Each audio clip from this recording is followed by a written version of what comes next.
আমাদের দুঃখ বোঝা মানুষ শুধু আমাদের মাই হয়। আপনি আপনার দুঃখকে সবচেয়ে সুন্দর করে বোধহয় মায়ের কাছেই উপস্থাপন করতে পারবেন। আপনার স্বপ্ন আকাশ সমান হোক এবং আপনি আপনার স্বপ্নের সমান বড় হন, সেটা শুধুমাত্র মাই চাইবে। পৃথিবীতে মা ছাড়া এমন কম মানুষ পাওয়া যায় যে আমাদের স্বপ্নের সহযোগী হতে চায়। যে চায় নিঃস্বার্থভাবে আমরা বড় হই, ভালো করি, নিজের একটা সফলতা আনি।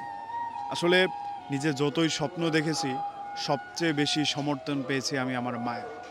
আমার স্বপ্নের জন্য আমার মার রাত জাগতে আমি দেখেছি।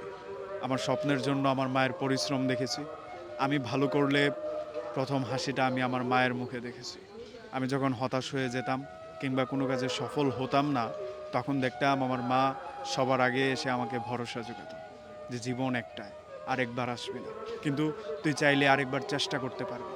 এই যে ভেঙে যাওয়ার মুহূর্ত থেকে ধরে উঠিয়ে দেয়া, সেটা আমার মা শিখিয়েছে।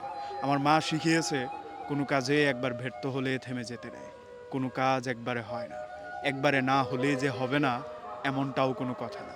আমার সবচেয়ে বড় মোটিভেশন আমার মা, যে শিখিয়েছে অন্ধকার দেখে ঘাবড়ে যেতে নেই। যত অন্ধকার হবে সকাল তত নিকটে চলে আসবে। যত খারাপ সময় আসবে, ভালো সময় ঠিক তার কাছাকাছি অবস্থান করছে। তুই চালিয়ে যা, লেগে থাক, পরিশ্রম ছাড়বি না। এই যে আমার মায়ের মতো আরেকজন মানুষ আমাকে এসে নিঃস্বার্থে সাপোর্ট করেনি। হ্যাঁ, লাইফে অনেক শুভাকাঙ্ক্ষী আমি পেয়েছি, যারা চাইতো আমি ভালো করি। কিন্তু আমার ভালো করার পেছনে একমাত্র আমার মায়ের হাত ছিল, সমর্থন ছিল। শুধুমাত্র আমার মাই আমার স্বপ্নটাকে বাস্তবায়ন করার জন্য ছুটেছে, লড়েছে এবং নিজেও পরিশ্রম করেছে। একজন মা ছাড়া সন্তানের দরদ, সন্তানের সফলতার চেষ্টা কিংবা সংগ্রামটা কেউ বুঝতে চায় না। এটাই হলো সত্য।